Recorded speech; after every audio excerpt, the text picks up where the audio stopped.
Hepatitis के ऊपर विस्तार से चर्चा करने के लिए आज हमारे साथ उपस्थित है पटना शहर से देश के एक बहुत ही जानी-मानी गैस्ट्रोएंटरोलॉजिस्ट एवं hepatologist doctor B K. Agarwal sir और उनके साथ है पेट एवं लिवर विशेषज्ञ डॉक्टर अनंत कुमार सिंह सर।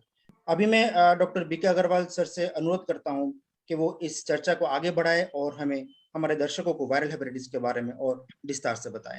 हम लोग ये विश्व हेपेटाइटिस दिवस का कार्यक्रम कई वर्षों से करते आ रहे हैं और इस साल भी इसी तरह से प्रोग्राम हुआ है। चूंकि कोविड की वजह से हम लोग एक जगह इकट्ठा होकर नहीं कर पा रहे हैं, इसलिए हम लोगों ने इसको ऑनलाइन प्रोग्राम किया है, जिससे कि आपको क्लियर हो और आप अपने घर में बैठ करके अच्छे से सुने और अपना प्रोग्राम देखें और समझें बात को। यहाँ पर हम लोग ज्यादा ध्यान हम लोग का हेपेटाइटिस, तो वायरस का हेपेटाइटिस कई तरह का होता है, लेकिन जो ज्यादा जानलेवा और क्रोनिक होता है वो हेपेटाइटिस बी और सी है। और हेपेटाइटिस बी और सी से फायदा यह है कि बी में वैक्सीन आ गया है, इससे बचा जा सकता है पूरी तरीके से। तो ऐसी बीमारी जो कि हम वैक्सीन लगा करके अपने आप को बचा सकते हैं, उस पर हमको ज्यादा ध्यान देना चाहिए और बचत करना चाहिए। और हमारा देश और बहुत सारे देश ऐसे हैं जहां पर हेपेटाइटिस बी का प्रोग्राम, वैक्सीनेशन का बच्चों का प्रोग्राम अब शुरू हुआ है कुछ सालों से, इसके पहले नहीं था। इसलिए वहां पर हेपेटाइटिस बी होने के चांस कभी भी हो सकता था। अभी जो है यूनिवर्सल इम्यूनाइजेशन प्रोग्राम में हेपेटाइटिस बी को जोड़ दिया गया है, इसलिए इससे अब बहुत फायदा है। और लेकिन हेपेटाइटिस बी और सी से क्या प्रॉब्लम, क्या परेशानियां हो सकती हैं, और हम लोग हर साल को नया संकल्प लेते हैं जैसे कि हमारा हेपेटाइटिस बी विश्व से खत्म हो जाए पूरी तरीके से। तो उस हालत में हम लोग पहले आपको हेपेटाइटिस बी के बारे में कुछ समझाएंगे, सी के बारे में समझाएंगे और जीवन शैली के बारे में भी कुछ समझाएंगे हम लोग। उसके बाद हम लोग क्वेश्चन आंसर लेंगे, फिर आपके जो मन में जो शंकाएं होंगी उसको अपने क्वेश्चंस को भेजेंगे, हम जवाब देंगे। तो ये इसमें शुरू में कुछ बातें जो हेपेटाइटिस बी के और सी के बारे में आपको जानना चाहिए, उसके लिए हम डॉक्टर अनंत कुमार सिंह जो हमारे साथी हैं, हम लोग साथ काम करते हैं और गैस्ट्रोएंटरोलॉजिस्ट है, हेपेटोलॉजिस्ट है, हमारे साथ कम से कम 15-20 साल से जुड़े हुए हैं। मैं डॉक्टर अनंत कुमार सिंह से अनुरोध करूंगा कि अपनी बात करें। थैंक यू सर, धन्यवाद। सभी दर्शकों को और जो भी लोग इस कार्यक्रम में सम्मिलित हैं उन सबको बहुत बहुत शुभकामनाएं और मैं उनका अभिनंदन करता हूं। जैसा कि सर ने बताया कि हम लोग वर्ल्ड हेपेटाइटिस डे के अवसर पे पेशेंट अवेयरनेस और पारामेडिकल लोगों के अवेयरनेस का कार्यक्रम कई सालों से कर रहे हैं, लेकिन कोविड के कारण लास्ट 2 साल से थोड़ा डिस्टर्ब चल रहा है। इस बार हम लोग उसको ऑनलाइन करने का कोशिश कर रहे हैं। तो अभी मैं आपको एक ब्रीफ इंट्रोडक्शन दूंगा हेपेटाइटिस के बारे में, वर्ल्ड हेपेटाइटिस डे क्यों होता है, और फिर हम लोग क्वेश्चन आंसर लेंगे जैसा कि सर ने बताया। Understanding hepatitis for patient, slides English में है, लेकिन मेरा पूरा कोशिश होगा कि मैं आपके भाषा में आपको समझाऊं। ये डॉक्टर बरूच सैमुअल ब्लूमबर्ग, इन्होंने हेपेटाइटिस बी की खोज की थी सन 1967 में और सन 1969 में इसकी वैक्सीन भी बनाई और इस महान खोज के लिए उन्हें 1976 में नोबेल पुरस्कार भी दिया गया। इन्हीं के जन्मदिन 28 जुलाई को WHO ने वर्ल्ड हेपेटाइटिस डे के नाम से मनाना शुरू किया, जो इस महान आत्मा को एक इज्जत देने के ख्याल से है। और हर साल 28 जुलाई जो इनका जन्मदिन भी है, इसके अवसर पर वर्ल्ड हेपेटाइटिस डे मनाया जाता है।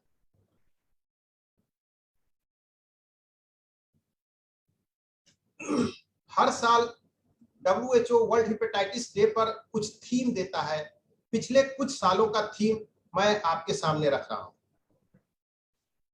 जैसे पहले 2013 से उन्होंने शुरू किया, know it, confront it, hepatitis के बारे में सोचिए, उसको प्रिवेंट करिए, जितना जल्दी हो एक्ट करिए। 16 में उन्होंने लाया कि नो हेपेटाइटिस टिल 2030, 2030 तक हमको हेपेटाइटिस खत्म कर देना है। फिर छुपिए नहीं, शो योर फेस। उसके बाद उन्होंने मिसिंग लोगों को खोजने की बात की। फिर कॉर्पोरेट और बड़े लोगों से कहा कि इन्वेस्ट करिए इसमें कि हेपेटाइटिस एलिमिनेट हो। Last year hepatitis free future की बात उन्होंने की और इस साल बहुत अच्छा स्टेटमेंट दिया कि with a person dying every 330 second from hepatitis related, अर्थात कि हर 30 सेकेंड पर हेपेटाइटिस रिलेटेड डिजीज से लोगों की मौत हो रही है। इस कोविड के काल में भी तो सिर्फ हम कोविड के बेसिस पर इसे छोड़ दें ऐसा नहीं है, इसलिए वी कांट वेट, एक्ट ना हो। इसलिए हेपेटाइटिस पे पर हम लोग हेपेटाइटिस पे हम लोग वेट नहीं कर सकते, हम लोग को एक्ट करना चाहिए। हेपेटाइटिस कांट वेट, ये 2021 का थीम है WHO का। अब थोड़ा सा हम जानते हैं कि हेपेटाइटिस के कौन कौन से प्रमुख कारण होते हैं। ब्रॉडली हमने 4 भाग में बांटा है इसे। कुछ इन्फेक्टिव होते हैं जैसे वायरल, बैक्टीरियल, प्रोटोजुअल। कुछ टॉक्सिन इंड्यूस्ड होते हैं जिसमें अल्कोहलिक है, ड्रग है, आजकल जड़ी बूटी का बहुत सेवन कर रहे हैं, गिलोय पर बहुत तरह की बातें आई हैं सामने। मेटाबॉलिक कॉज है जिसमें ओवरवेट लोगों में या डायबिटिक्स में NFLD, non alcoholic fatty liver disease बहुत कॉमन है। आयरन, कॉपर ओवरलोड से विल्सन डिजीज, हीमोक्रोमेटोसिस, ये सब डिजीज देखा जाता है। सब हेपेटाइटिस के प्रकार हैं। और कुछ मिसलिनियस कॉज है जिसमें ऑटोइम्यून हेपेटाइटिस, ट्रॉमा से, इस्कीमिया से, इन सब कई कारणों से हेपेटाइटिस होता है। कुछ इंपॉर्टेंट फैक्ट, बहुत सारे वायरस आइडेंटिफाई किए गए हैं जो हेपेटाइटिस करते हैं।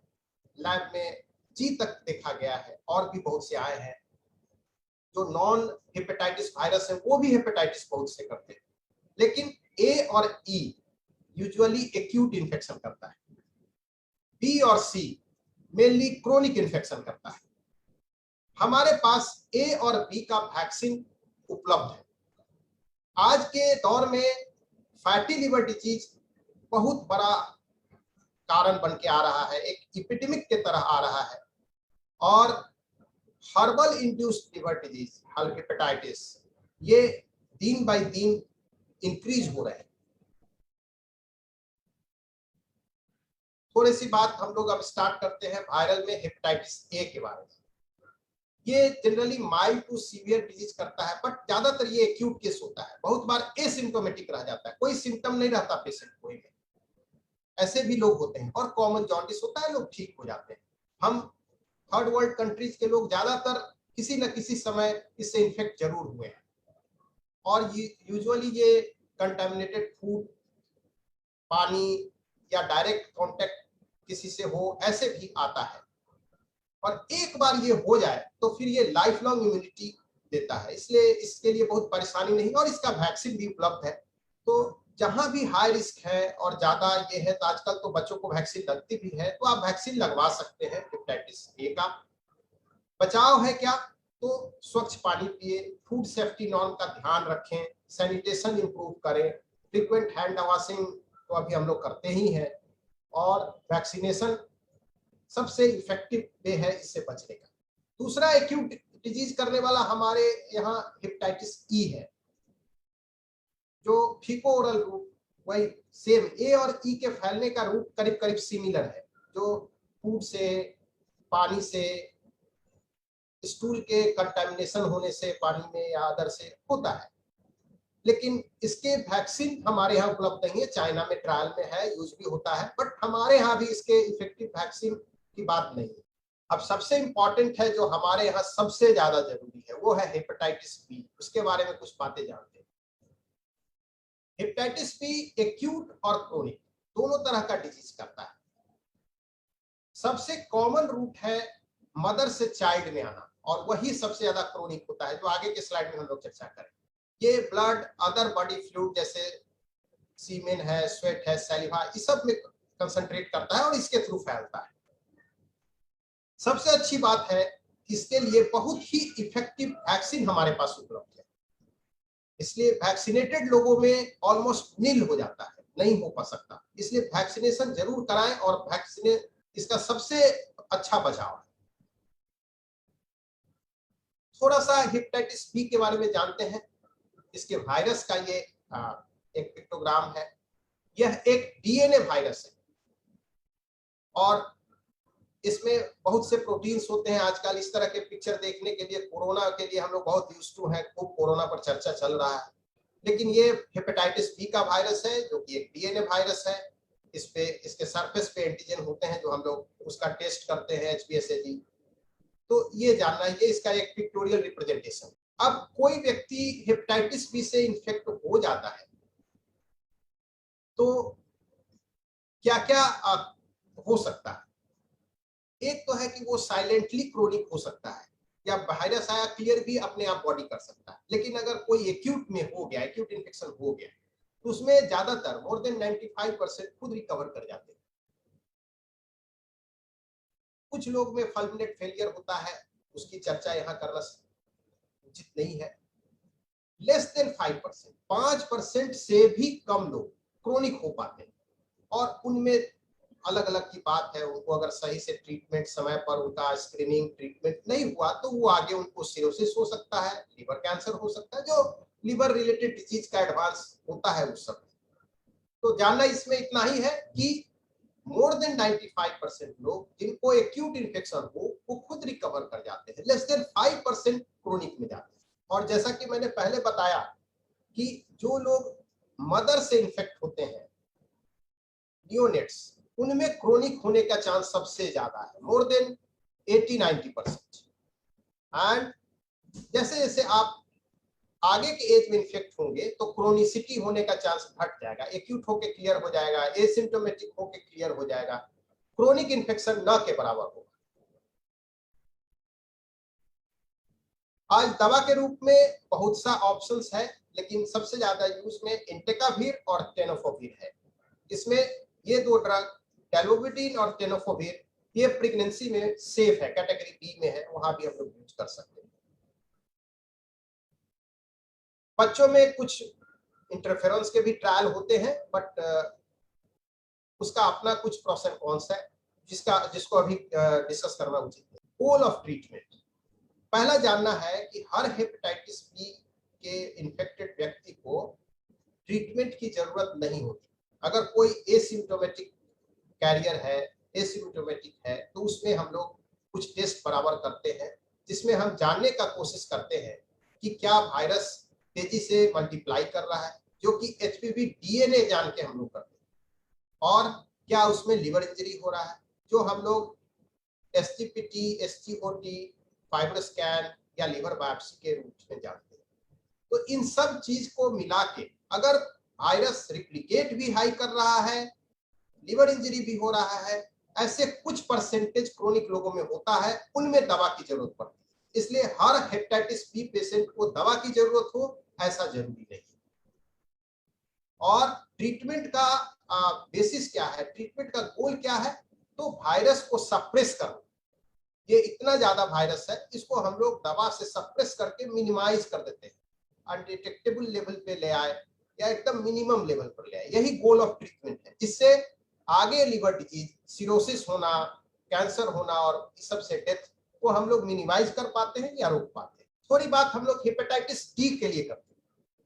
हेपेटाइटिस डी एक पार्शियल वायरस है, ये अकेला इन्फेक्ट नहीं करता, ये उन्हीं को होगा जिनको हेपेटाइटिस बी है। हेपेटाइटिस बी की जरूरत है इसको रिप्लिकेट करने के लिए, इसलिए अकेला हेपेटाइटिस डी का इन्फेक्शन नहीं होता। हाँ, ये हेपेटाइटिस बी पर ऊपर से इन्फेक्ट हो सकता है या उसके साथ हो सकता है। ये बात अलग है कि जब दोनों का इन्फेक्शन होता है तो थोड़ा सा डिजीज का सिविरिटी ज्यादा होता है, और यहाँ भी वही रूल है, मदर से चाइल्ड ज्यादा हो पाता है, और 5% लोगों में कोई इन्फेक्शन का दर इसमें भी देखा गया है। सबसे जानने का बात यह है कि हेपेटाइटिस बी अकेला नहीं होता, कभी भी होता है तो हेपेटाइटिस बी के साथ ही होगा, अकेले नहीं। दूसरा मेन बी के बाद जो है वो है हेपेटाइटिस बी, उसके बारे में कुछ बात जानते हैं। वो हेपेटाइटिस बी जो था वो डीएनए वायरस था, जबकि हेपेटाइटिस सी आरएनए वायरस। ये मेन डिफरेंस है। यहाँ भी हम लोग एक पिक्चर डायग्राम से देख पा रहे हैं, वहां जेनेटिक मटेरियल मतलब डीएनए था, यहाँ आरएनए है। ये भी, इसका भी इन्फेक्शन हेपेटाइटिस बी की तरह ही ब्लड बोरेन है, लेकिन हेपेटाइटिस बी की इन्फेक्टिविटी ज्यादा है, वो बॉडी फ्लूइड से भी हो जाता है, ये उतना कैजुअल में नहीं होता, अनलेस की मैसिव ट्रांसफ्यूजन हुआ हो। हेपेटाइटिस सी का ट्रांसमिशन नहीं होता, ये थोड़ा इसकी ट्रांसमिसिबिलिटी लेस है हेपेटाइटिस बी से। इसलिए जो भी हेपेटाइटिस सी के पेशेंट होते हैं उनमें मेजर सर्जरी या पास्ट में कभी उनको मैसिव ब्लड ट्रांसफ्यूजन हुआ हो, ऐसा हिस्ट्री रहता ही रहता है। अच्छी बात यह है कि इसका बहुत अच्छा ट्रीटमेंट है। पहले तो सुई देना पड़ता था 1915 से पहले, अब तो दवाइयां आ गई हैं जो मतलब 12 सप्ताह के आसपास चलती है, किसी किसी में ज्यादा देना पड़ता है सिविरिटी में, अदरवाइज 12 सप्ताह में, और पेशेंट कंप्लीटली क्योर हो जाता है, इसलिए ये अच्छा है। हाँ, इसका वैक्सीन अवेलेबल नहीं, कोई इफेक्टिव वैक्सीन इसका नहीं बना, तो वैक्सीन सिर्फ 2 का अवेलेबल है, हेपेटाइटिस ए और बी। यहाँ भी हम लोग देख पा रहे हैं कि हेपेटाइटिस सी इन्फेक्ट हुआ, एक्यूट डिजीज इसमें रेयर है, पता भी नहीं चलता बहुत बार, और मैक्सिमम को बॉडी खुद क्लियर कर दिया। 75 to 85% क्रोनिक में जाते हैं, और जो क्रोनिक हेपेटाइटिस सी है अगर ट्रीट नहीं किए गए, समय से पता नहीं हुआ, तो उसके रिलेटेड डिजीज जैसे सिरोसिस, लिवर फेलियर, कैंसर आदि हो सकते हैं।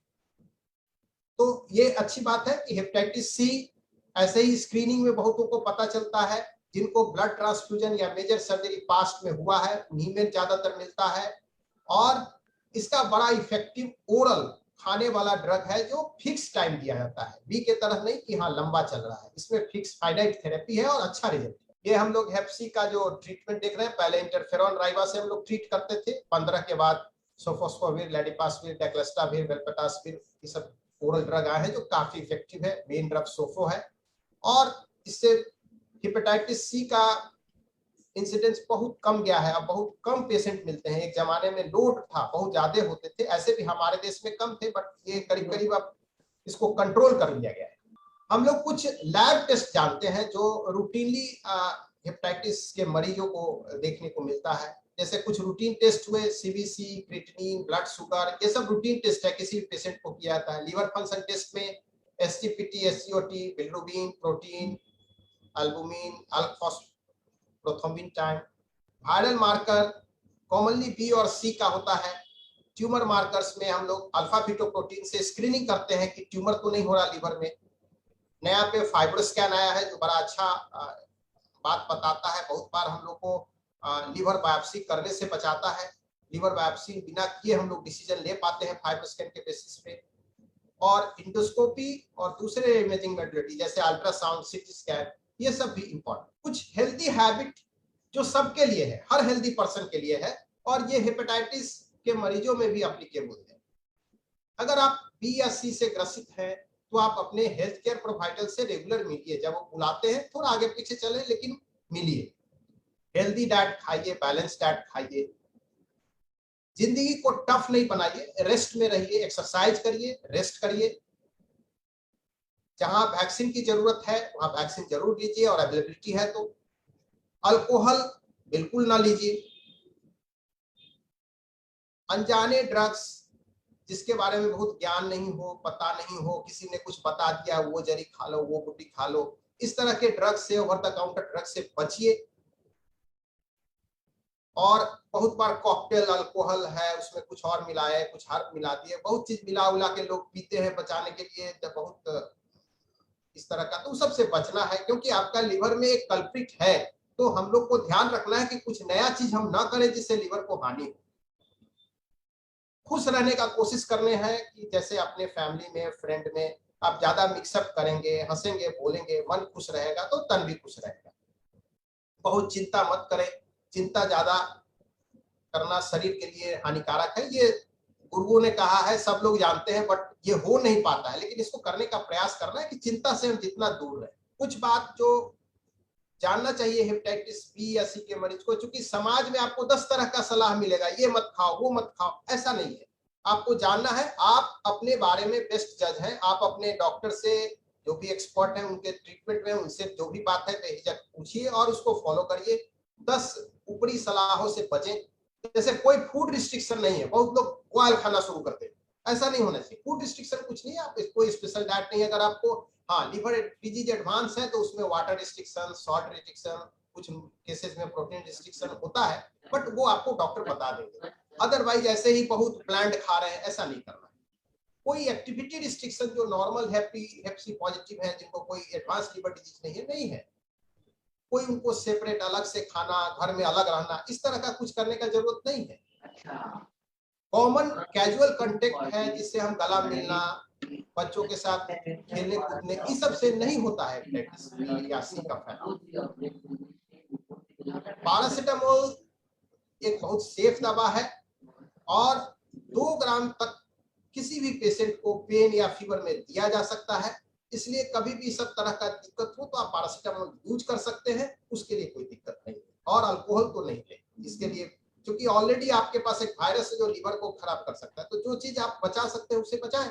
प्रिवेंशन बचाने के बारे में हम लोग कुछ जाने, उससे पहले जाने कि hepatitis be different body fluid में कैसा रहता है। तो सबसे हाईएस्ट कंसंट्रेशन है वो ब्लड, सीरम, घाव से जो पस निकलता है वुंड्स उसमें होता है।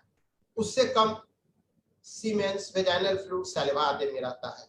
और सबसे लोएस्ट कंसंट्रेशन होता है आंसू में, आपका पसीना में, यूरिन में, ब्रेस्ट मिल्क और फेसेस में, बहुत कम है। यहाँ एक बात बताएंगे कि बहुत बार मदर पूछती है जो पॉजिटिव है बच्चे को दूध पिलाएंगे कि नहीं। एक तो ब्रेस्ट मिल्क में बहुत न के बराबर है, अगर आपका वायरल लोड लो है तो और भी नहीं। दूसरा, मिल्क बच्चे के पेट में गया तो सीधे एसिड के कांटेक्ट में गया। चौथा, बच्चा खुद वैक्सीनेटेड है। जो मदर होती है उनके बच्चा को 2 तरह का वैक्सीन दिया जाता है at the time of birth. इसलिए breast milk feeding absolutely safe है अगर मदर पॉजिटिव है तो। इसके लिए कोई कंफ्यूजन नहीं होना चाहिए, इसलिए इसको मैंने थोड़ा जोर देके यहाँ बताया। जैसा मैंने पहले बताया कि ट्रांसमिशन के दृष्टि से ये HIV से 100 गुना ज्यादा है हेपेटाइटिस। इसलिए अच्छी बात यह है कि वैक्सीन बहुत अच्छा अवेलेबल है, HIV वगैरह में नहीं है लेकिन यहाँ है। और सबसे कॉमन मदर टू इन्फेंट होता है जो क्रोनिसिटी में जाता है, जिसको हम लोग वर्टिकल ट्रांसमिशन बोलते हैं। और दूसरा है हॉरिजॉन्टल, जिसमें house hold exposure, multiple partners, intravenous use, जो कॉमन हम लोग पहले भी बात किए हैं उस तरह से। थोड़ा सा हम लोग वैक्सीनेशन और प्रोफिलैक्सिस पर भी बात करें। वैक्सीन तो हमने ले लिया, जो 3 वैक्सीन होता है हम लोग ले लेते हैं, लेकिन इम्यूनिटी बनी कि नहीं बनी ये भी देखना कभी कभी जरूरी है। उसमें हम लोग एक टेस्ट करते हैं एंटी-HBs टाइटर। अगर ये 10 के ऊपर है तो एंटीबॉडी बना हुआ है। जो हम लोग मेडिकल या पैरामेडिकल पर्सन है ये 100 के ऊपर रखते हैं टाइटर। तो अगर किसी आदमी को नीडल से इंजरी हो गया, किसी पैरामेडिकल स्टाफ को, या किसी के कांटेक्ट में आ गए, और तब क्या करें? हेपेटाइटिस बी के कांटेक्ट में अब क्या, बहुत पैनिक होता है उस समय। पहला चीज आप जानिए कि आप क्या वैक्सीनेटेड हैं। अगर वैक्सीनेटेड हैं तो आप अपना एंटी-HBs टाइटर अगर जानते हैं, हाल में कराए हैं, कोई चिंता की बात नहीं तो करा लीजिए। और अगर वो 10 से ऊपर है तो आप प्रोटेक्टेड हैं, नहीं है तो 3 वैक्सीन जो होता है वो ले लीजिए, और हाई रिस्क एक्सपोजर है तो साथ में इम्यूनोग्लोबुलिन भी ले लीजिए। तो ये सिंपल है, इसमें पैनिक होने की बात नहीं। सबसे अच्छी बात है कि अगर आप वैक्सीनेटेड हैं, एंटी-HBs टाइटर आपका एडिक्वेट है, मोर देन 10, पैरामेडिक्स के केस में मोर देन 100, तो नीडल स्टिक इंजरी या कोई भी कांटेक्ट में अगर आ गए पेशेंट के तो कोई चिंता की बात नहीं, कोई भी चिंता की बात। प्रिवेंशन, घर में हम लोग ये बी-सी के पेशेंट हैं, बाकी लोग कैसे प्रिवेंट करें, कहाँ ध्यान रखना है। तो घर के सभी लोग हेपेटाइटिस बी और सी अगर पेशेंट होता है तो हम लोग बताते हैं घर के सभी लोग स्क्रीनिंग कराइए। बी के केस में जो लोग नेगेटिव है वैक्सीन ले लीजिए। घर के लोग ध्यान रखेंगे कि उनको टूथब्रश आदि शेयर नहीं करना है। अगर उनको घाव हो जाए तो उसको कवर रखना है, कहीं ब्लड गिर गया तो उसको अच्छा से ब्लीच से साफ कर देना है। तो ये इंपॉर्टेंट बात है जो कॉमन हम लोग प्रिकॉशंस लेते हैं।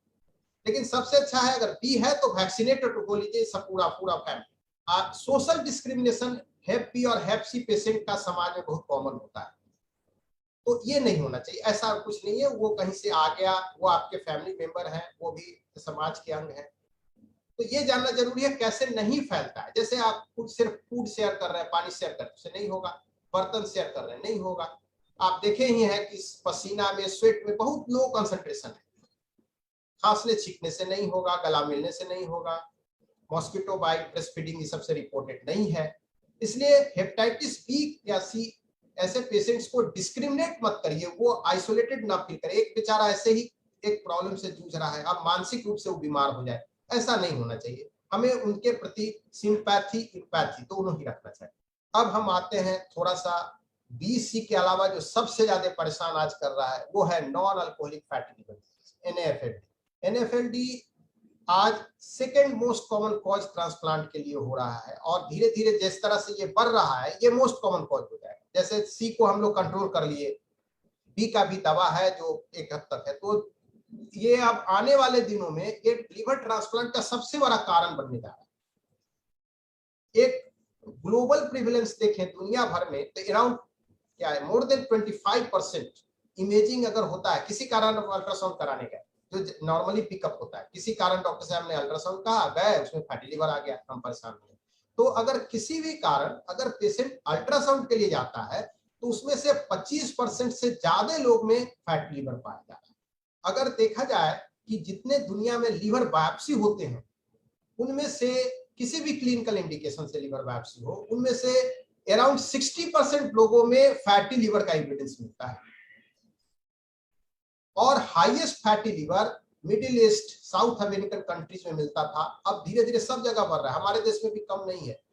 डिफरेंट पॉपुलेशन में देखा गया है, कहीं 9% तो कभी कहीं 32% तक देखा गया। इंडियन रिपोर्ट ये है, इस तरह से बटा हुआ है।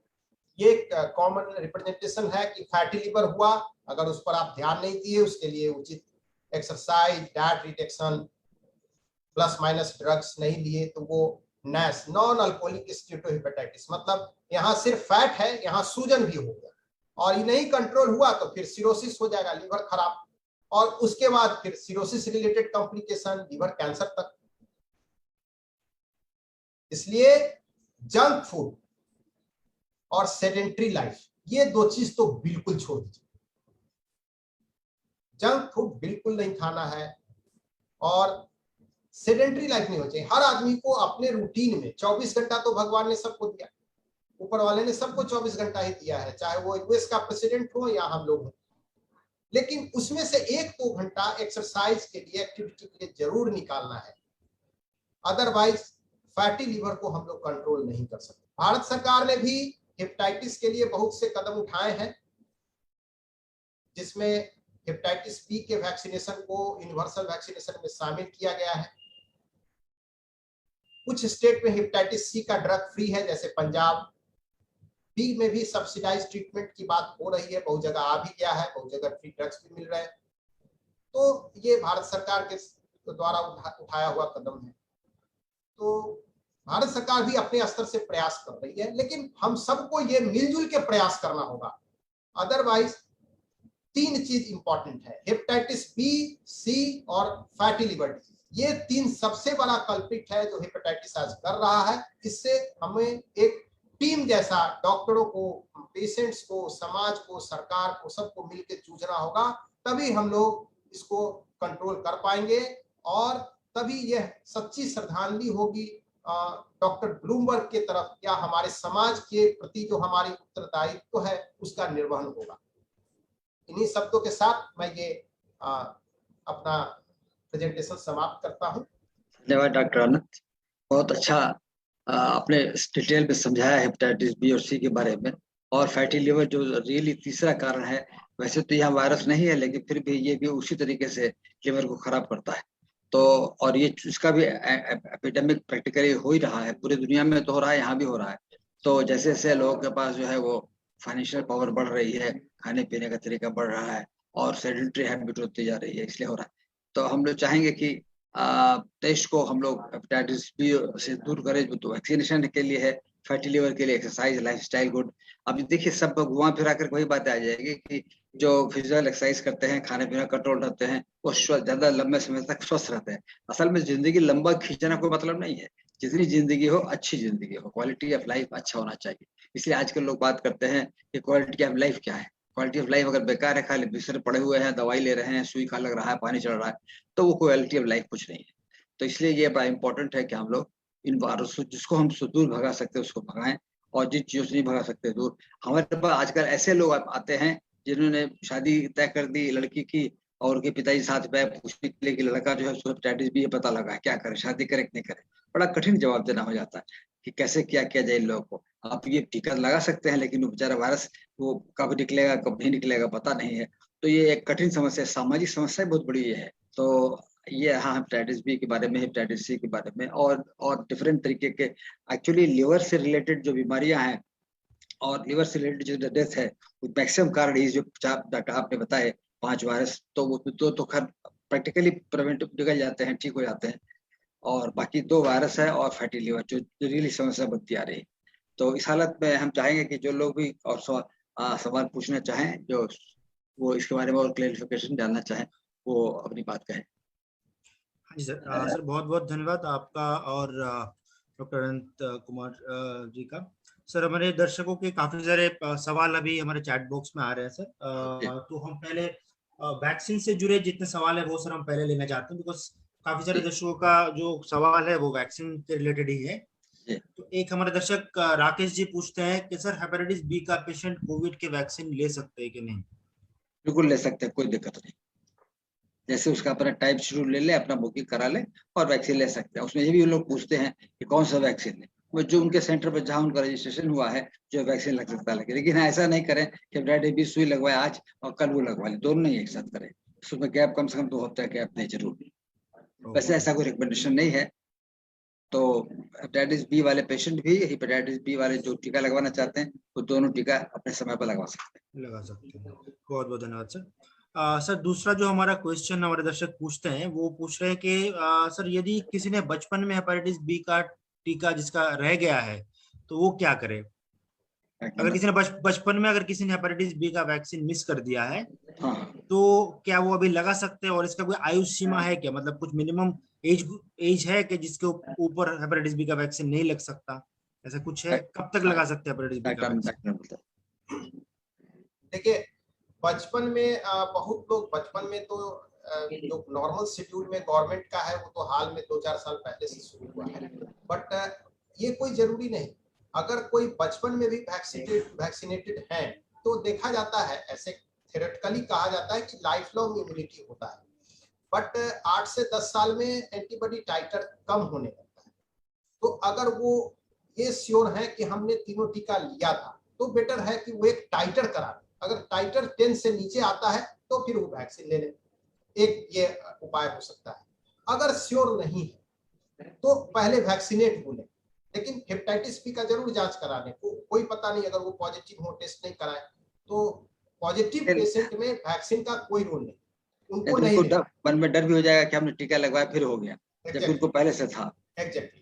तो पहली बात है कि अगर वो श्योर है कि वो तीनों टीका लिए थे बचपन में तो वो अपना टाइटर चेक कर लें। अगर टाइटर 10 से नीचे आता है तो फिर से वैक्सीन ले लें। अगर वो श्योर नहीं है कि हाँ, तो वो 3 वैक्सीन ले ले, फिर टाइटर चेक कर ले, उससे कंसर्न भी हो जाएंगे कि हमने वैक्सीन ले लिया। मतलब मेरा ये कहना है कि एकाध सुई एक्स्ट्रा पड़ने से कोई हानि नहीं। वैक्सीन लेने में एकाध एक्स्ट्रा लेने में कोई हानि नहीं, ले सकते हैं। और इसका कोई अपर एज नहीं है। बूढ़े लोग भी, अगर कोई फैमिली में पॉजिटिव होता है तो हम लोग बूढ़े लोग को भी स्क्रीन करा के दिखवाते हैं, इसका कोई अपर एज नहीं। एज रिस्ट्रिक्शन बस यही है कि 12 साल से कम वाले लोग होते हैं उनमें हाफ डोज, और जो बाकी बड़े को पूरा डोज लगता है 1 ml। और कोई एज बार नहीं है, किसी भी एज पे लगाया जा सकता है, डिपेंडिंग अपॉन कि उसका वेट क्या है, उम्र कितना है उस पर, लेकिन लगाने में कोई दिक्कत नहीं। अच्छा, एक बात और भी है, अगर मान लीजिए आपने पहले लगवा लिया, अगर डोज अगर एक्स्ट्रा भी लग गया तो उसका साइड इफेक्ट नहीं हुआ, क्या आप समझे क्या हमको एक बार लग गया वैक्सीन दोबारा लग गया तो बहुत बड़ा नुकसान हो जाएगा, ऐसा नहीं है। ओके, बहुत बहुत धन्यवाद सर। सर हमारा और एक दर्शक राखी जी पूछते हैं कि सर हेपेटाइटिस बी पेशेंट के अगर डीएनए नॉर्मल है और एसजीपीटी हाई है तो क्या पेशेंट को फैटी लिवर है? नहीं, तो उसको तो जांच करना पड़ेगा आपको।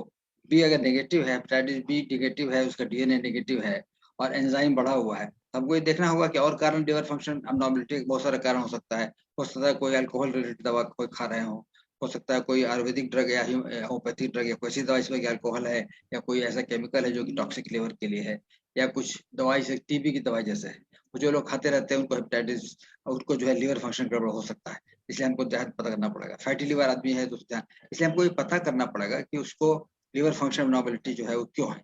ज्यादातर मिल जाता है आपको, एसजीपीटी 10.2 मिल जाएगा। लोग परेशान होकर भाग के आते हैं सर हमारा तो लिवर खराब हो गया, ऐसा नहीं है। मान लीजिए आपने कभी आपका फैट ज्यादा है लिवर में तो हो जाएगा। अच्छा, फैटी लिवर के लिए कुछ जरूरी नहीं कि आदमी मोटा हो, दुबला पतला आदमी भी, लीन नैश कहते हैं, दुबला पतला आदमी कोई फैटी लिवर हो सकता है। ओके, तो आप अपने डॉक्टर से एक बात मैं ऐड करता हूं कि अगर उनका डीएनए नॉर्मल है और एसजीपीटी बढ़ा हुआ है, एसजीपीटी-ओटी, तो ये एक बात क्लियर है कि हेपेटाइटिस बी उस एसजीपीटी-ओटी बढ़ने के लिए रिस्पांसिबल नहीं है। नहीं चाहिए, ये एकदम क्लियर होना चाहिए उनको, ये वो नहीं है। अब हमको खोजना है कि और दूसरा क्या कारण हो सकता है। हाँ, मोस्ट कॉमन फैटी लिवर है, जो हम लोग अल्ट्रासाउंड और अदर टेस्ट सब करके देख सकते हैं, जैसा सर ने बताया। लेकिन ये क्लियर होना चाहिए कि अगर डीएनए मेरा नॉर्मल है तो वो बी से नहीं, कोई और कारण है, कोई और कारण उसको ढूंढना जरूरी है। ठीक है, तो आप अपने डॉक्टर से संपर्क करें, अगर कोई है आपके फैमिली में ऐसे पेशेंट, तो आप अपने डॉक्टर की सलाह लें उसके ऊपर, एंड अकॉर्डिंग टू दैट आप फिर उसका ट्रीटमेंट करें। बहुत बहुत धन्यवाद सर। सर हमारे जो अगले दर्शक पूछ रहे हैं कि अगर अपक्षित माँ हेपेटाइटिस बी या सी की रोगी है, तो नवजात में इस वायरस के ट्रांसमिशन का खतरा कितना है, उसको कैसे कम किया जा सकता है, तो क्या सावधानी बरतनी चाहिए? डॉक्टर देखिए, प्रेग्नेंट लेडी में एक, जैसे प्रेगनेंसी में एक कॉमन रूल है जो हर गायनिक प्रैक्टिस करती हैं कि 6 डिजीज के लिए हस्बैंड वाइफ दोनों को स्क्रीन किया जाता है, जिसमें हेपेटाइटिस बी भी है। तो हेपेटाइटिस बी अगर पॉजिटिव है और मदर ट्रीटमेंट पे नहीं है, एसिम्प्टोमेटिक, तो हम लोग 7th मंथ में डीएनए कराते हैं, 28 कंप्लीटेड वीक ऑफ प्रेगनेंसी पर। अगर वो डीएनए बहुत हाई है तो लिवर इंजरी का एविडेंस नहीं होने पर भी हम लोग लास्ट ट्राइमेस्टर में एंटीवायरल देते हैं, ताकि वायरल लोड को कम किया जा सके, जिससे बच्चे में ट्रांसमिशन होने का खतरा मिनिमाइज किया जाए। ये एक स्टेप है। अगर दूसरा स्टेप है कि जो भी मदर पॉजिटिव है उनके बच्चे को eight the time of birth 2 तरह का टीका दिया जाता है। नॉर्मल बच्चे को एक ही तरह का टीका, एक्टिव वैक्सीनेशन पड़ता है, लेकिन उसमें एक इम्यूनोग्लोबुलिन भी बच्चे को दिया जाता है, जो थोड़ा हाई कॉस्ट आता है। तो ये 2 मेजर लेने से, एक की डीएनए को हम लोग मिनिमाइज किए थर्ड ट्राइमेस्टर में, और दूसरा नवजात शिशु के पैदा होने पर दोनों तरह के वैक्सीन को देके हम लोग खतरा को नेग्लिजिबल, नगण्य कर देते हैं। एक्चुअली बच्चा जो होता है ना, उसका शरीर का इम्यूनिटी बहुत लो होता है, इसलिए महीने 2 महीना में जब तक उसका इम्यूनिटी बनने लगे अपने आप, तब तक को उसको बचाना है। इसलिए बचाने के लिए उसको हम लोग इम्यूनोग्लोबुलिन दे देते हैं, एंटीबॉडी दे देते हैं, जिससे कि उसका 2 महीने 1-2 महीने जब तक उसका इम्यूनिटी बनने जाती है, उसके बाद फिर अपना वैक्सीन, जो एक्टिव वैक्सीन है वो काम करेगा। इसलिए उसको एंटीबॉडी जो वाला दिया जाता है, हाइपर इम्यूनोग्लोबुलिन कहते हैं उसको। थोड़ा महंगा है, बहुत महंगा नहीं, लेकिन फिर भी हाँ थोड़ा महंगा है। और हम ये भी कहते हैं पेशेंट से कि भाई आप डिलीवरी होने वाला है तो महीने 2 महीना पहले आप वैक्सीन का इंतजाम करके फ्रिज में रखवा दीजिए अपने गायनेकोलॉजिस्ट के पास। ज्यादातर तो आजकल गायनेकोलॉजिस्ट रखती हैं अपने पास, जिससे कि एन मौके पर आपको फिर दौड़ते हुए यहाँ से वहां लेके दौड़ रहे हैं और नहीं मिल रहा दवाई, ऐसा नहीं करें। सर जो नेक्स्ट एक सवाल है, वो काफी सारे दर्शकों का हमारा सेम एक ही तरह का सवाल है। ये पूछना चाहते हैं कि सर हेपेटाइटिस बी का दवाई कितना लंबा चलेगा, कितने सालों तक खाना चाहिए? देखिए, अभी तक ऐसी कोई दवा नहीं आई है जो हेपेटाइटिस बी को क्लियर कर सके पूरी तरह से लिवर से और खून से खत्म। हम लोग जो दवा देते हैं वायरस सप्रेस करते हैं टू द एक्सटेंट इतना तक करके कि खून के अंदर वायरस नहीं आ रहा है, लिवर के अंदर है तो HbA पॉजिटिव है, जो उसका एक इंडिकेटर है, इंडिकेट करता है क्या हेपेटाइटिस बी है। लेकिन एक दवा शुरू करना है आपको, अगर एंजाइम बढ़ा हुआ है तो दवा बंद करने की पॉलिसी अभी तक कुछ नहीं आई है। एक बार आई है, कुछ बार आई थी भाई पॉलिसी, जिसमें कि रोगी को कहा गया कि अगर 3 हेपेटाइटिस बी डीएनए वायरस अगर आपका 3 सेटिंग में 6 महीने के गैप पर अगर 3 बार कराया गया, 3 बार नेगेटिव है, तो दवा छोड़ सकते हैं, बंद कर सकते हैं। लेकिन इसके बाद देखा गया है कि कुछ रोगी उसके 1 साल बाद 2 साल बाद आए, उनको लिवर ट्यूमर हो गया, कोई सिरोसिस लेकर के आ गया। इट मीन्स की वायरस उनके शरीर में है ही, लेकिन कम है वायरस, आपको कम मिलता है और आप सोचते हैं कि वो कुछ खास नुकसान नहीं पहुंचा रहा, लेकिन लिवर के अंदर जैसे कहते हैं ना, घुन लग गया लकड़ी में, ऐसे घुन लग गया और जरा सा आपने उसको जोर पड़ा और वो टूट के गिर गया, वैसे ही वो लिवर भी उसका होता है। और हम लोग की मूल्य इस बात हम समझ चुके हैं। हम लोग देखा है कुछ दवाएं, कुछ सेंटर में जाकर लोगों ने जो कुछ नया ट्रायल चलाया था, वहां पर उन्होंने दवाई दिया और वायरस कम हो गया, तो उन्होंने कहा दवा छोड़ के देखते हैं। एक बार दवा छूट जाता है तो पेशेंट या साथी लोग उसको एक सोचते हैं कि छोड़ी, इसकी इंपॉर्टेंट क्या है, कुछ है नहीं तकलीफ। ज्यादातर उनको सिम्टम कुछ नहीं होता है, वो तकलीफ भी नहीं होती है, सोचते हैं क्यों डॉक्टर साहब पास जाए जब हम ठीक हैं। लेकिन उसमें भी 5 साल बाद आए, 10 साल बाद आए और पता लगा लिवर ट्यूमर होकर के आ गया है, और उसको देख के बहुत दुख होता है। इसलिए हेपेटाइटिस बी के पेशेंट को जहां मान लीजिए अगर रियल सेंस में अगर उसका हेपेटाइटिस बी वायरस खत्म हो गया, HbA भी निगेटिव हो गया, हम समझते हैं कि उसको भी 1-2 साल पे एक बार फॉलो अप करते रहना चाहिए। क्यों? हेपेटाइटिस बी पूरी तरह खत्म हो गया और शरीर के हर सेल में खत्म हो गया, ये कहना बड़ा मुश्किल।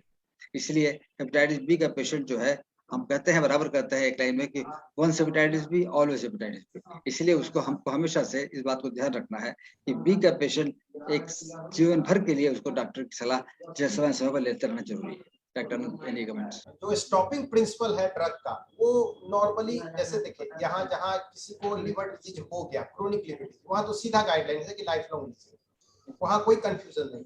यही एसिम्प्टोमेटिक ग्रुप में जो जैसा कि सर ने बताया कि 3 बार आने से स्टॉप करने का बात है, बट ये बहुत पुराना प्रिंसिपल है और बहुत यूज नहीं है, क्योंकि हर लोगों ने अपना फिंगर कहीं ना कहीं इस तरह का यूज करके जलाया है, तो लोग इसको यूज करने में घबराते हैं। बट ये बहुत पुराना है, मतलब बहुत पहले का है। इसलिए जैसा सर ने बताया कि जो ट्रीटमेंट में है उनका फॉलोअप में, हाँ जो सरफेस नेगेटिव हो जाते हैं और क्रोनिक लिवर डिजीज नहीं है, ऐसे लोगों में हम लोग बंद करने का कोशिश करते हैं। लेकिन सरफेस नेगेटिव वाले लोग कम होते हैं, उनको बड़ा क्लोज मॉनिटरिंग भी करते हैं।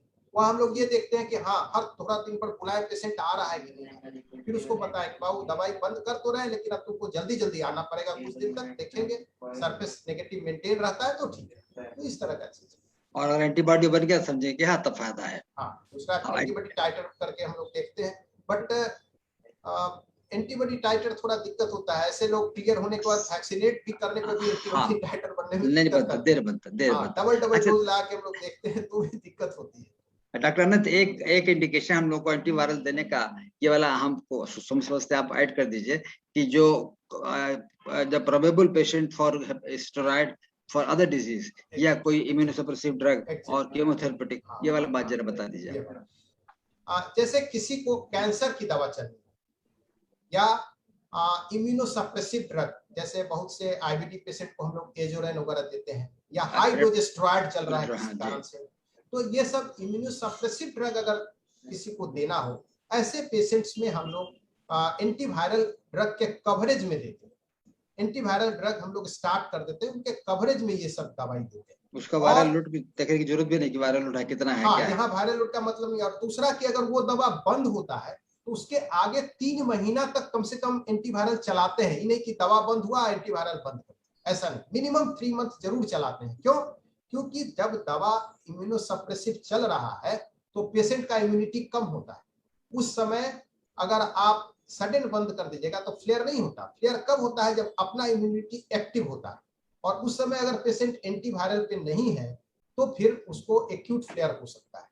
तो इम्यूनोसप्रेसिव ड्रग या एंटी कैंसर ड्रग में हम लोग antiviral without DNA status, without enzyme देखे हुए भी सिर्फ सरफेस के लेवल पे भी देते हैं, और ड्रग बंद होने के एटलीस्ट 3 मंथ आगे तक उसको कवर करते हैं।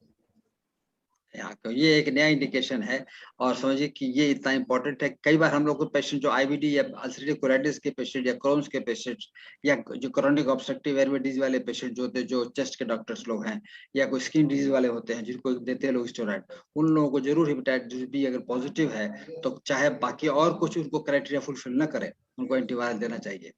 ऐसे में बहुत ज्यादा स्ट्रॉन्ग एंटीबायोटिक की जरूरत भी नहीं है एंटीवायरल की। वो कहते हैं उनको लेमिविडिन भी दिया गया है लोगों को अभी भी, क्योंकि लेमिविडिन तो ऐसे तो नॉर्मल कोर्स में लेमिविडिन नहीं दिया जाता है क्योंकि उसका जो है बहुत जल्दी रेजिस्टेंस हो जाता है। लेकिन उन लोगों को जिनको की स्टेरॉइड देना है, इम्यूनोसप्रेसिव देना है, उनको जरूर दिया जाता है दवाई। ये बहुत इंपॉर्टेंट बात है, अदरवाइज उनको सडनली सीरियस प्रॉब्लम हो जाएगा तो दवा बंद करेंगे तब। डॉक्टर साहब, अभी जैसे कोविड के चलते, कोविड में भी काफी सारे स्टेरॉइड्स यूज किया जा रहा है, कॉर्टिकोस्टेरॉइड्स वगैरह यूज किया जा रहा है, तो हेपेटाइटिस बी का पेशेंट जो दवाई नहीं ले रहे हैं, मतलब जो इनएक्टिव कैरियर है, वायरल लोड बहुत कम है, लिवर भी ठीक है, कोई लिवर इन्फ्लेमेशन नहीं है, तो ये वैसे काफी सारे पेशेंट्स होंगे ना सर के वायरल लोड बहुत कम है, तो उसको अभी मतलब मॉनिटरिंग में रखा गया है। तो इस तरह के पेशेंट्स अगर कल को कोविड से इन्फेक्टेड होते हैं, ग्रस्त होते हैं, तो क्या उनमें भी प्रोफाइलेक्टिक आप जो बता रहे हैं एंटीवायरल स्टार्ट करना है अगर कोविड का ट्रीटमेंट चल रहा है, या फिर वो पेशेंट अपना केस हिस्ट्री कोई फिजिशियन को बताए कोविड के ट्रीटमेंट से पहले अगर वो हेपेटाइटिस से ग्रस्त है? क्या आप उसमें आपका क्या सुझाव है? देखिए ऐसा है कि देखिए कोविड में जो हम लोग स्टेरॉइड देते हैं वो हाई डोज स्टेरॉइड नहीं होता है, वो इम्यूनोसप्रेसिव डोज नहीं होता है। दूसरा कि वो 5 to 7 डेज ही चलता है नॉर्मली, तो ये इतना शॉर्ट कोर्स में और लो डोज में नॉर्मली बहुत प्रॉब्लम नहीं है। लेकिन जिनको हाई डोज लेना होगा तब तो एंटीवायरल कवरेज चाहिए, लंबे समय तक देना होगा, जरूर देंगे। और दोनों को एक साथ बंद भी नहीं करेंगे। स्टेरॉइड बंद होने के बाद 3 महीने बाद तक चलता बात रहेगा। कर पाते अच्छा, ठीक है सर, बहुत बहुत धन्यवाद। सर, जो नेक्स्ट सवाल हमारे दर्शक पूछ रहे हैं वो पूछ रहे हैं, क्या सर हेपेटाइटिस सी का इलाज संभव है? जी पूछते हैं हेपेटाइटिस सी का इलाज संभव है कि नहीं? हाँ, पहले तो हेपेटाइटिस सी के इलाज में काफी पैसा लगता था क्योंकि इंजेक्शन वाला फॉर्म में आता था। अब तो सादी गोलियां भी आ गई है। पहले भी गोलियों का दाम आधे दाम हो गया अब तो, और 3 से 6 महीने कोर्स होता है। डिपेंड करता है, हमको देखते हैं हेपेटाइटिस सी में क्रॉनिसिटी है कि नहीं। मतलब अभी क्रॉनिक तो होता ही है, लेकिन और भी चेंज है, जैसे कि मान लीजिए उनको फाइब्रोस्कैन शो किया है, एंडोस्कोप भी शो किया है, लिवर बायोप्सी में दिखाई पड़ा क्या उनको जो है क्रॉनिक के फीचर हैं या वायरसेस हो गया, तो उन लोगों को हम लोग 6 महीने दवा देते हैं। और साथ में रिवावरिन एक दवा, 2 दवा होती है, 2 दिया जाता है, जिससे कि दोबारा रिकरेंस नहीं हो। और ज्यादातर हम देखते हैं कि 80 से 90% ज्यादा लोगों का जो है पॉजिटिविटी रेट इसमें जो है नेगेटिव हो जाता है और सप्रेस हो जाते हैं वायरस। फिर वो, लेकिन उनको हम हर साल पर फॉलो अप करते रहते हैं, जिससे कि उसको देखते रहे कभी वायरस बढ़ तो नहीं गया फिर एक बार। क्योंकि कोई पेशेंट आते हैं वो रिकरेंस लेकर के आते हैं, करना तो कुछ और करना चाहते हैं। सेम बात है सर। बेसिकली हेप बी और हेप सी में क्या अंतर है? अंतर ये है कि हेप बी में हम लोग कुछ सेलेक्टेड पेशेंट को जिनमें क्राइटेरिया बनता है उन्हीं को ट्रीट करना जरूरत समझते हैं, सबको ट्रीट नहीं करते। जबकि हेप सी में अगर आरएनए डिटेक्टेबल है तो सबको ट्रीट करते हैं, वहां और क्राइटेरिया नहीं। हाँ, वहां डिपेंड करता है, अगर लीवर डिजीज है, जैसा कि सर ने बताया कि लीवर डिजीज है, क्रोनिक लीवर डिजीज का एविडेंस है, तो हम ट्रीटमेंट के ड्यूरेशन को एक्सटेंड कर सकते हैं और 2 दवा जो मेन सोपो के साथ एक कंट्रीब्यूटरी दवा के साथ राइवा को जोड़ सकते हैं। मतलब दवा का को एड ऑन करना या ट्रीटमेंट ड्यूरेशन बढ़ाना उनके डिजीज स्टेटस पर डिफाइन होता है। अदरवाइज सिर्फ अगर वो आरएनए डिटेक्टेबल है, आरएनए का काउंट आ रहा है, तो उनको एटलीस्ट 3 मंथ तो दवा चलना चाहिए, वो उसमें है। जबकि बी में हम सबको ट्रीट नहीं करते, बी में हम लोग सेलेक्ट करते हैं, अगर 100 पेशेंट है उसमें 10-20 ट्रीट वर्दी होते हैं। हेपेटाइटिस सी का चूंकि इलाज इतना सस्ता हो गया है और इतना आसान हो गया है, ओरल ड्रग खाने से काम हो जाता है। और हम समझते हैं हमारे 90% ज्यादा पेशेंट्स को रिकरेंस पिछले 5 साल 10 साल से देख रहे हैं, रिकरेंस नहीं हो रहा है। और वो they are doing well, liver function भी ठीक है, देख साहब ठीक खाते हैं, खाना खाते हैं, सब कुछ। सर, क्या हेपेटाइटिस ई का कोई वैक्सीन भारत में है या अभी मॉनसून का सीजन है तो इसमें? इसका स्टडी चल रहा है। अभी वैक्सीन अभी मार्केट में अवेलेबल नहीं है, लेकिन हाँ ट्रायल बेसिस पर है हेपेटाइटिस ई पर। लेकिन चूंकि ये सब ड्रग, ये सब जो वैक्सीन हेपेटाइटिस है, ये सब जो है एक तो पर पूरी तरीके से लगभग ठीक हो जाते हैं।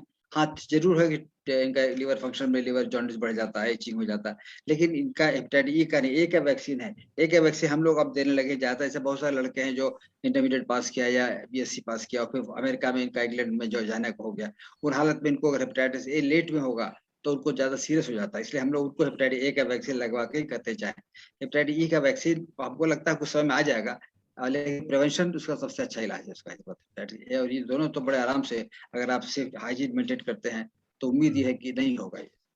और ज्यादातर बचपन में ही ये वायरल पिक्चर जैसा आता है, पेशेंट को बुखार आया, खांसी आया, जुकाम आया, पेट जरा खराब हुआ और एक आध महीना में ठीक, 2 हफ्ता में ठीक हो गया, वो हेपेटाइटिस ए था, खत्म हो गया, किसी ने देखा ही नहीं उसको और वो खत्म हो जाता है, सिम्टम भी नहीं हुआ। इसलिए ए और ये नहीं, लेकिन हाँ ई को हम लोग का वैक्सीन हमको लगता है ना। आपको क्या स्टेटस अभी का है वैक्सीन ई का वैक्सीन चाइना में, जैसा मैंने स्लाइड में भी बताया था, इस ई चाइना में प्रैक्टिस में है, बट हमारे यहाँ अभी ई के लिए कोई इफेक्टिव वैक्सीन ना गाइडलाइंस ऐसा कुछ नहीं है, क्योंकि ये उतना प्रॉब्लम नहीं है, उतना ज्यादा प्रॉब्लम नहीं है और कम्युनिटी स्प्रेड नॉर्मली होता है, एरियाज में होता है। तो अभी एज पर लिटरेचर है, एज पर एविडेंस, कोई ई का वैक्सीन हिंदुस्तान में उपलब्ध नहीं है। अब देखिए अब यहाँ पर तो एपिडेमिक भी कई बार हुआ, मतलब वाटर कंटामिनेशन हुआ, वाटर का सीवेज कंटामिनेशन हो गया और पानी कानपुर में हुआ, उधर आपके बोकारो की तरफ हुआ था। हाँ हाँ, धनबाद में हुआ था, उसका स्टडी अच्छा खासा हुआ गया। उसे पता लगा कि ये जो है ये वाटर सोर्स से कहाँ से आया इन्फेक्शन।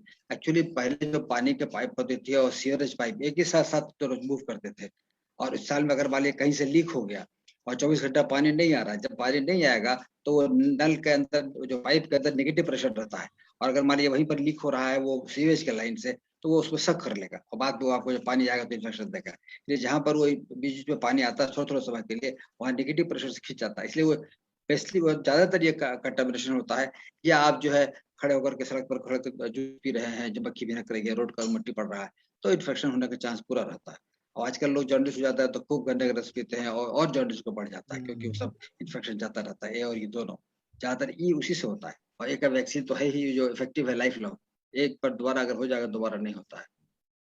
बहुत बहुत रेयरेस्ट रेयर है कि जो एक वाला क्रॉनिक हो जाए, बहुत रेयरेस्ट रेयर नहीं कि मान सकते हैं। धन्यवाद सर। सर नेक्स्ट हमारे एक दर्शक राजेश जी पूछ रहे हैं, सर क्या कम वायरल लोड वाले हेपेटाइटिस बी के पेशेंट एक स्वस्थ व्यक्ति को संक्रमित कर सकते हैं?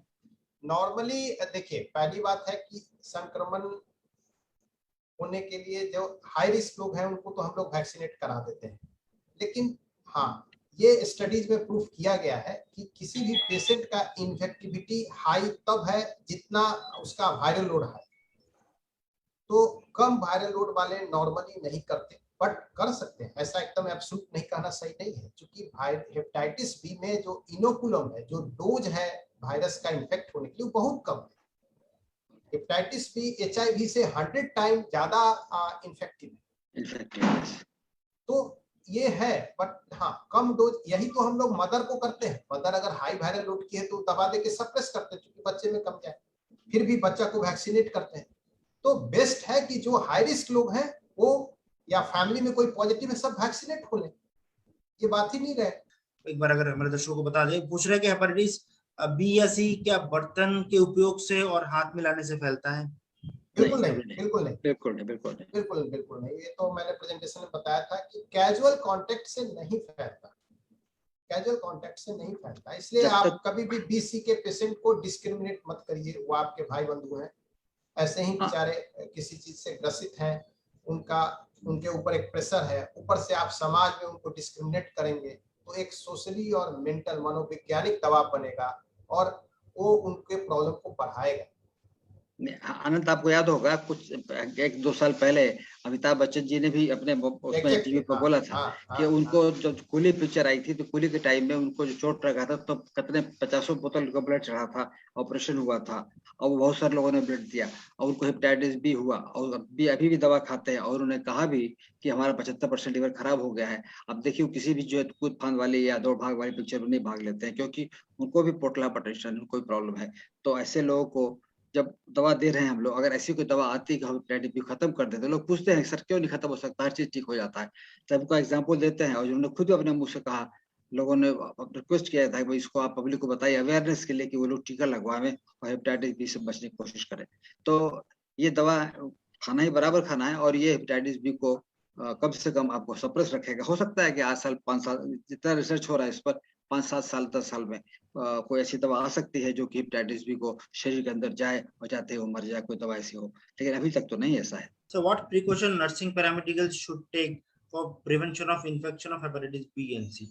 जो नर्सिंग स्टाफ या पैरामेडिकल स्टाफ से इनको सर प्रोफाइलेक्टिक या प्रिवेंशन के लिए आप क्या सलाह देना चाहते हैं फॉर हेपेटाइटिस बी और सी? आनंद बताओ, 3 चीज है ना, patient to patient, patient doctor, doctor to patient. Anand बताओ। पहला चीज अगर वो पैरामेडिकल स्टाफ है तो अपने आप को वैक्सीनेट करें और सिर्फ वैक्सीनेट नहीं, अपना टाइटर भी चेक करें, अपना टाइटर 100 के ऊपर रखें, ये मेन चीज है उनके प्रिकॉशन के। दूसरा, जैसा कि सर ने बताया कि पेशेंट टू पेशेंट, अगर मान लीजिए आप वार्ड जिसको देख रहे हैं वहाँ कई तरह के पेशेंट हैं, तो ऐसा नहीं कि हाँ एक ही चीज से सबको, जैसे जो आजकल तो डिस्पोजेबल सिरिंज वगैरह सब कुछ चल रहा है, तो आपकी एक ये भी रिस्पॉन्सिबिलिटी है कि पेशेंट टू पेशेंट नहीं है, तो वहाँ आपकी रिस्पॉन्सिबिलिटी है डिस्पोजेबल चीज यूज किए, हैंड वॉशिंग किए फ्रीक्वेंटली। और दूसरा कि डॉक्टर्स के लिए भी है कि भाई आप अपना जो भी, हम लोग भी अपना टाइटर रखते हैं, मेरा टाइटर मोर देन 600 है। अभी हाल में मैंने अपना एचबी से टाइटर कराया था, 600 से ज्यादा मेरा है। तो ये इम्पोर्टेंट है कि सिर्फ वैक्सीन ले लेना ही इम्पोर्टेंट नहीं है, वैक्सीन काम कर रहा है नहीं ये जानना एटलीस्ट पैरामेडिकल्स और डॉक्टर्स के लिए सबसे इम्पोर्टेंट है। तो अगर आप ये किए हुए हैं तो आप सेफ है, आपको इन्फेक्शन नहीं होगा। और जो हेल्दी प्रैक्टिस है जिसको हम लोग बोलते हैं यूनिवर्सल प्रिकॉशन, तो यूनिवर्सल प्रिकॉशन है वो हर चीज से बचाव करता है, HIV के लिए भी है, C के लिए भी है, B के लिए भी है। आजकल एक नया बात आ गया कोविड एप्रोप्रिएट बिहेवियर, क्योंकि ये एयरबोर्न डिजीज है, वो सब एयरबोर्न नहीं है, ये एयरबोर्न है तो हम मास्क लगाते हैं। तो सब कुछ मिला जुला के यूनिवर्सल प्रिकॉशन का जो प्रोटोकॉल है आप उसको फॉलो करें, एक। और दूसरा, अपने आप को वैक्सीनेटेड करें और टाइटर जाने, टाइटर जानना जरूरी है। बहुत से हमारे पास पैरामेडिक्स आते हैं, नीडल स्टिक हो गया, कब वैक्सीन लिए थे पता नहीं, एक लिए कभी याद है नहीं है, अब वहां पैनिक होता है। अगर हम टाइटर भेजें 2 दिन टाइटर का रिपोर्ट आने में लगता है। इन द मीन टाइम क्या किया जाए, तो फिर इम्यूनोग्लोबुलिन थोड़ा कॉस्टली पड़ता है। तो ये सब डोज बातें, ज्यादा उसका, हाँ, डोज हाँ, ज्यादा होता है इसलिए उसका। सबसे इंपॉर्टेंट, बच्चों को तो कम डोज पड़ता है, आपको ज्यादा पड़ेगा। तो ये इंपॉर्टेंट है कि आप अपने आप को स्क्रीन करके वैक्सीनेट करें और उसका टाइटर जान के रखें कि हाँ हमारा टाइटर एडिक्वेट है, तो फिर कोई चिंता नहीं है। सर आशुतोष वशिष्ठ जी पूछ रहे हैं हेपेटाइटिस बी का टीका कितने अंतराल पे लेना चाहिए। अभी वो अपने लिए पूछ रहे हैं कि बच्चे के लिए पूछ रहे हैं, दैट इज नॉट क्लियर। और अच्छा पूछ रहे ठीक हैं कि है, हेपेटाइटिस बी नहीं का हम दोनों टीका। बताते हैं। हाँ देखिए, नॉर्मल इम्यूनाइजेशन है 0-1-6, आज पहला डोज, आज से 1 महीना पर दूसरा डोज, और दूसरे से 5 महीना बाद, यानी पहले से 6ठे महीना तीसरा डोज। 12 साल से नीचे ½ ml, 12 साल से ऊपर 1 ml, यही डोजिंग शेड्यूल है। वैक्सीन लेने में हम प्रेफर करते हैं डेल्टॉइड में लेना, बाह में लेना, और वैक्सीन साइट को मला नहीं जाता, मलते नहीं, ये माने आइडियल है। ऐसे इसमें मॉडिफिकेशंस हैं बहुत से, जैसे बच्चे लोग को बहुत सा वैक्सीनेशन बच्चे लोग को पड़ता है, तो वो देखिएगा कंपनी लोग EG5, EG6 ऐसे करके वैक्सीन बनाती है, कितना बार क्लिक किया जाए तो उसमें लोग मिक्स करते हैं, तो वो थोड़ा आगे पीछे करते हैं। लेकिन ये 3 शेड्यूल में आप देखेंगे तो पहला 2 वैक्सीनेशन है और तीसरा इनबिल्ट बूस्टर है। तो ये आइडियल शेड्यूल्ड है 0-1-6, जो commonly through out the globe practice होता है। हाँ, कुछ कंडीशन है, जैसे वैक्सीनेशन हम लिए तो फेल हो गया, या पेशेंट इम्यूनो कॉम्प्रोमाइज है, ऑलरेडी उनको लिवर डिजीज है या किडनी डिजीज के डिजीज के पेशेंट्स हैं, उनमें हम लोग डबल डोज देते हैं।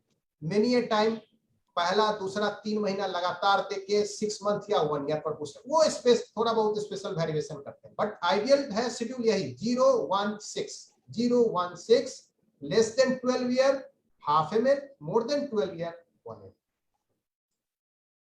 बहुत बहुत धन्यवाद सर। किसी किसी को वैक्सीन लगाने के बाद में एंटीबॉडी नहीं बनता है, तो हम लोग वहाँ डबल डोज देते हैं। डबल डोज, हाँ, डबल डोज, वो 1 ml की 2 ml देते हैं, और 2 ml बताओ 1 ml इस हाथ, 2 ml दूसरे हाथ में, तो उसमें भी देखें बाद में एंटीबॉडी बन जाता है। अच्छा, और दूसरी बात और ये भी है कि जो वैक्सीन लगवाते हैं, आप कहीं भी लगवा लीजिए, उससे पूछिए कहाँ लगवाया, तो गांव में लगवाया। अब दिक्कत इसमें ये है कि कोल्ड चेन होता है इसमें, अगर आपने फ्रिज में रख दिया वैक्सीन और आपको रात में लाइट चला गया, वहाँ जनरेटर की सुविधा नहीं है, रात भर गर्म रहा, तो सुबह तक वैक्सीन खराब हो जाएगा। खराब हो इसलिए जहाँ वैक्सीन लगवाई, जहाँ पर भी सुविधा हो कि भाई आप जनरेटर है, हमारे पास वैक्सीन ठंडा रहता है, खराब नहीं होता, ये बड़ा इंपॉर्टेंट है। वैक्सीन लगवा दिया फिर भी उसको जो है हेपेटाइटिस हो गया, या पहले से हेपेटाइटिस था उसको पता ही नहीं था, दोबारा लगवा लीजिए उसको। ये बहुत कॉमन है ये। हाँ हाँ, ये बहुत कॉमन है। बहुत लोग आते हैं, सर हम तो वैक्सीन लिए थे फिर भी हो गया। तो हाँ, मेरा सवाल होता है कि क्या आप लेने के पहले अपना टेस्ट कराए थे? तो बोलेगा नहीं। तब कैसे आप बता सकते हैं कि पहले नहीं था? तो ये कॉमन है। अगर आप एडल्ट हैं, बच्चे तो नहीं, लेकिन एडल्ट हैं, तो बिना स्क्रीनिंग का वैक्सीन लेना उचित नहीं है। ले सकते हैं, बट एक बार अपना HPSC जरूर कराएं। जरूर हाँ। कराया। ठीक है सर। सर प्रमोद पंडित जी पूछ रहे हैं सर हेपेटाइटिस बी का वायरल लोड 35 से कम है, क्या मुझे मेडिसिन छोड़ देनी चाहिए लगातार या लगातार जारी रखना चाहिए? प्रमोद पंडित जी पूछ रहे हैं मेरे उनका वायरल लोड 35 से नीचे है, तो उनको क्या मेडिसिन छोड़ देनी चाहिए या फिर जारी रखनी चाहिए? बिल्कुल जारी रखना चाहिए। अगर आप बंद दवा नहीं खा करना। रहे हैं तो इस पे बंद करने का कोई क्राइटेरिया नहीं है। जो क्राइटेरिया ओल्डेस्ट था वो भी अनडिटेक्टेबल 3 बार होने पर था, जिसको भी लोग प्रैक्टिस में नहीं रख रहे हैं। इसलिए आपका तो 35 है ऑलरेडी, हाँ, तो अभी तो बिल्कुल जारी रखना चाहिए। बल्कि दवा खा रहे होंगे तो दवा को ध्यान देखना पड़ेगा कि दवा ठीक खा रहे नहीं खा रहे।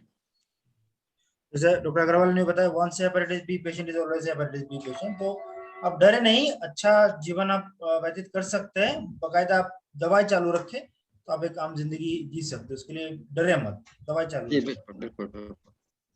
तो thank you doctor Agarwal and doctor Anant Kumar, इतना अच्छी तरह के सरल तरीके से आपने हमको हेपेटाइटिस बी के बारे में हमारे दर्शकों को बताया। तो सर कुछ मैसेज अगर आप देना चाहेंगे हमारे दर्शकों को और उनके परिवार वालों को, उनके आसपास के लोगों को, जो सामाजिक स्टिग्मा रहता है हेपेटाइटिस के रिलेटेड, उसके ऊपर सर अगर आप कुछ संदेश हमारे दोस्त दर्शकों को और देना चाहेंगे। देखिए इसमें ऐसा वर्ल्ड हेपेटाइटिस डे के बाद तो हर बार हम लोग एक रेजोल्यूशन रखते हैं कि क्या करना है। तो 2030 तक था शायद पहले कि हमको हेपेटाइटिस बी फ्री कंट्री बनाना है।